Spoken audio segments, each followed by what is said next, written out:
Breakfast. And this isn't the greatest breakfast, but sure beats what I had for dinner last night. So last night was pretty crazy. And the first thing that I want to say is thank you to everyone for all of the support throughout this situation. I'm not very good at breakups at all, and I won't lie, I was pretty down and out last night. So because of that, I wanted to go out last night. I definitely did not want to sit in this hotel room alone, wallowing in my misery with only my guitar. I didn't want to do that. I wanted to get a couple of drinks. I wanted to kind of try to forget about what was going on. And while doing so, I met some people last night and I heard some pretty crazy damn stories. And in this video, I want to tell you just what last night was really like. So I was by myself last night in a bar that I didn't know anyone in. I'm sitting there drinking my Bud Light, and the first person that I met was a guy who was playing pool. His name was Dundee. I thought it was a pretty interesting name, so I asked him, I said, hey, why do they call you Dundee? He said, well, you know, Crocodile Dundee. But it was just ironic talking with Dundee last night. I told him I've never been in here before, and he said, that's okay. You know, I haven't been in here for like a year. I was gone. And it was crazy that when he said that he had been gone, I was already able to piece together the fact that gone meant he was locked up. I think when you have been locked up, you can kind of pick up on those type of things. So I asked Dundee, I said, well, where were you? He said, Camp 25, Botetourt. I know exactly where that place is, though I've never been there, but it was just crazy that the first person I meet last night is a guy who was in prison, and we were able to just talk about what life was like locked up and also what it's been like since being released.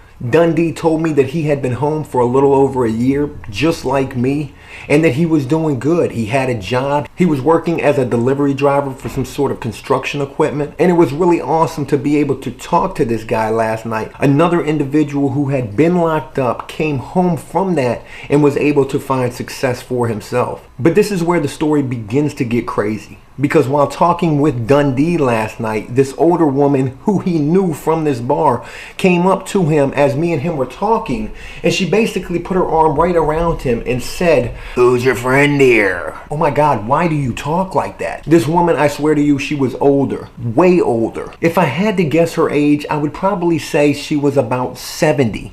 If you were to look up the definition for cougar, this woman's picture would probably be right beside it. Because as soon as this woman saw me last night, a new guy in the bar that she had never seen before, obviously this woman was some sort of a local here, she immediately zeroed in on me and I became the prime target for this woman. This certainly was not what I was looking for last night. Again, I just wanted to get some drinks and just try to wallow in my misery just a little bit, but also just try to have a good time as well. And not saying that this woman wasn't nice.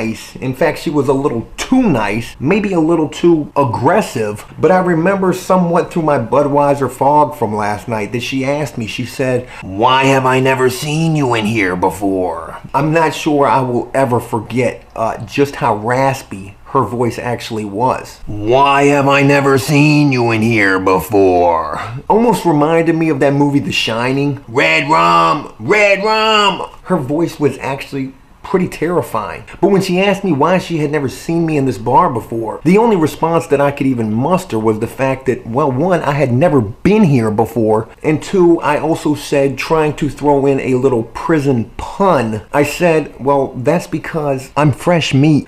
Definitely the wrong choice of words, because as soon as I mentioned anything dealing with meat, this woman's eyes absolutely bulged out of her head. And for some reason, I couldn't help but feel that she was thinking possibly she had just hit the jackpot. It wasn't soon after that I realized a conversation with this older woman just wasn't something I was wanting to do. Obviously, this woman was a local. She was also a drunk. I mean, it was written all over her face that she probably spent every free moment she had in this bar preying on fresh meat like me. And I'm not gonna lie, I was a little worried that this woman may actually try to roofie me last night. So as nice as I possibly could, I said, Cougar Kathy, it's been a real pleasure meeting you, but I think I'm gonna go over here now. I also ended up meeting 2 other chicks last night. I have no idea what their name was, if even they told me their names. If they did, it probably went in one ear and out the other. I do, however, remember how the conversation started. I couldn't help but notice how one of these 2 chicks was completely covered in tattoos. So I went up and I asked her where she got her work done at. And she told me that she had gotten it done in Chicago. And from there, we just began talking. I told them how I also was a tattoo artist, though all of my tattooing skills I've learned came from prison. And in most cases, when you mention the fact that you have been in prison, people become very standoffish. You've been to prison? I'm going over here. But when I mentioned that, this one chick who was covered in tattoos responded saying, "Oh my God, that is so crazy. One of my tattoo artists is actually on his way to prison right now." Damn, that sucks. Sorry for him. But while we continued to talk, I did mention the fact how I was just dealing with a breakup today. And again, the same chick who was covered in tattoos was dealing with what she considered a similar situation. "Oh my God,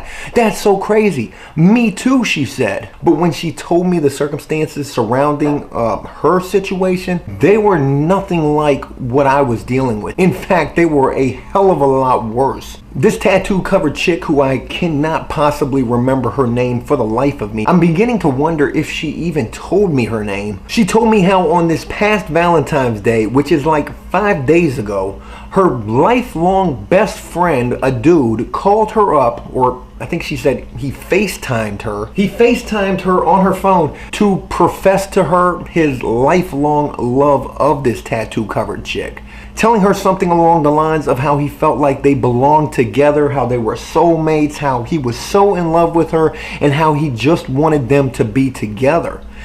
She told me that this was something that completely blew her away. She was not prepared for this at all. She considered this lifelong friend more of a brother than actually somebody she would be with, and she told him this. Then she went on to tell me how 2 hours after this FaceTime conversation she had with this dude, his mother calls her to tell her that he had in fact killed himself. He shot and killed himself after basically professing his love to his lifelong friend, and how she had basically not reciprocated those feelings. I mean, hearing this was fucking tragic. She told me she now had to prepare for a funeral, how his body was to be cremated, and when cremated, his ashes were actually going to be packed into 22 shell casing bullets that she was going to get turned into a necklace that she could wear around her neck forever. I didn't quite understand why she wanted to do this, but she said he shot himself. He shot and killed himself because of me. I feel totally at fault for his death, and I want to wear those bullets around my neck as a constant reminder of what happened to him. That's pretty fucking heavy. After hearing this story, I had pretty much had enough. I don't think I could have taken it anymore. I was out by myself. Anxiety was killing me. I had nobody to talk to except for these random strangers that I was meeting last night. And though in all cases they were nice, it was just a little too much. I didn't stay out late at all last night. I probably drank like 4 beers. And then I came back to my new home here and basically just passed out. But not before eating my Skittles dinner, of course. I do have another pack of Skittles. This could potentially be my lunch.